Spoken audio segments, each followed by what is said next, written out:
So yesterday I saw Yanks fan 7 post a video of his Nolan Ryan run. I think the funny thing in all of this was we sort of started this around the same time. I decided in 2017 to start a PSA run of his playing years, which is 68 through 93. I don't include the 94. And like he said in his video, it's a pretty tough card to find for whatever the reason, even before all the craziness of the last few years. So I was able to, earlier last year, this was the last card I needed, the 68, obviously the rookie. It's a PSA 3, but I think it's a very good PSA 3, meaning the centering's not terrible, the corners are pretty sharp, but as they say, don't buy the grade, buy the card. So I'm just happy to have that. That was like a grail card for me. And then of course the 69. I really wish I would have jumped on some of these earlier 70s cards a lot sooner than I did, because like that 70 and 71 there, those were very expensive. And the 70 was harder to find in just a good I don't know, the 71, because it's black border, it was, it's hard to find in decent shape and everything. But I really had no rhyme or reason with the grades. I started off wanting to get at least a 7 in some of the earlier cards, but the cost just didn't allow it. So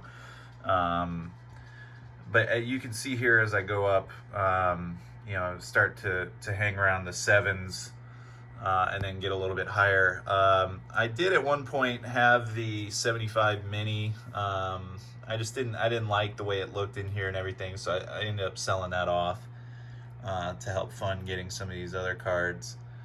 There's the 76. And then you'll see, like 77 with the 8, and then it starts hanging up around the 8s, and then eventually I'll get to the 9s.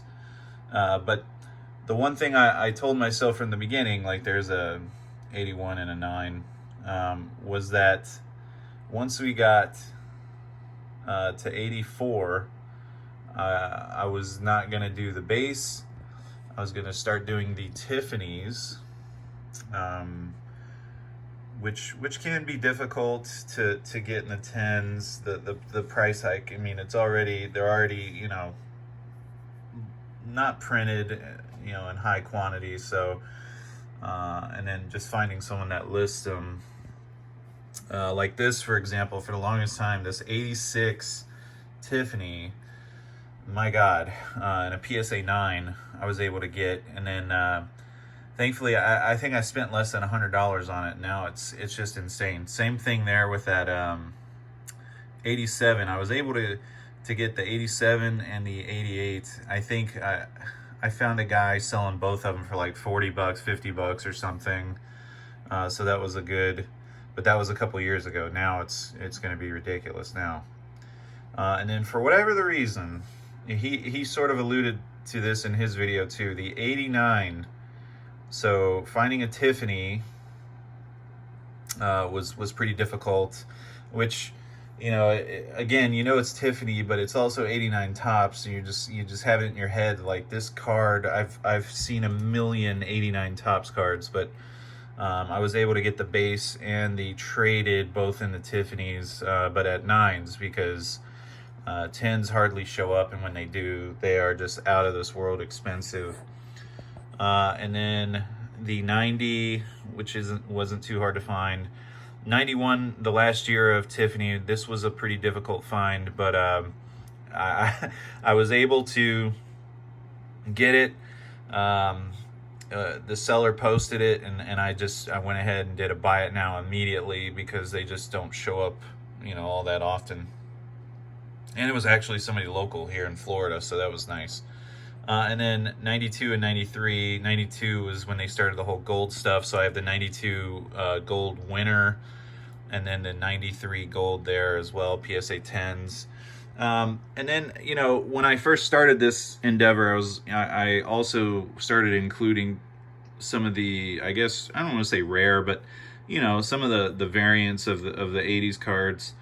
So I got the Fleer Glossy in a 10, and then another Fleer Glossy from 87.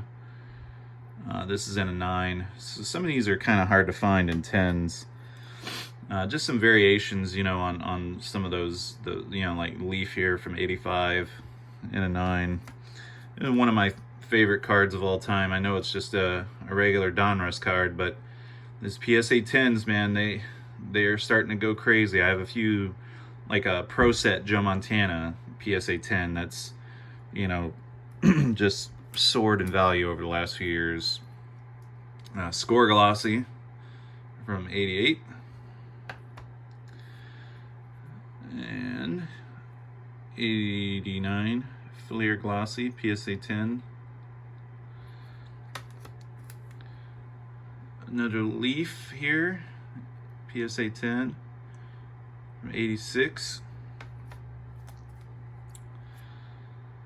And then the King of Kings is one of my favorite cards as a kid. I just thought that was so cool. Diamond Kings, King of Kings, and this is the no number variation. But just a cool card to have, PSA 10. And then I do have the 92 record breaker, the gold winner as well. I do need to get at some point just the gold, you know, cards without the winner on it. Those are a little bit harder to find. But anyway, this is my big PSA Nolan Ryan collection on the top row there. I have cards that I change in and out, you know. I have the Griffey, I got the Hank Aaron there, nice Noah Syndergaard, Miguel Cabrera, and then, you know, some of the heavy hitters here like Bryce Harper auto. There's a Mike Trout at Pujols and Pedro. I started getting into slabbed autograph cards late, you know, in 2020 and last year. I kind of like them in the BGS holder, but that really doesn't matter. So anywho, hope you enjoy this. I'll look to be posting some more content here, as I've had a few years to build up some pretty cool cards. Anyway, thanks for watching, everybody.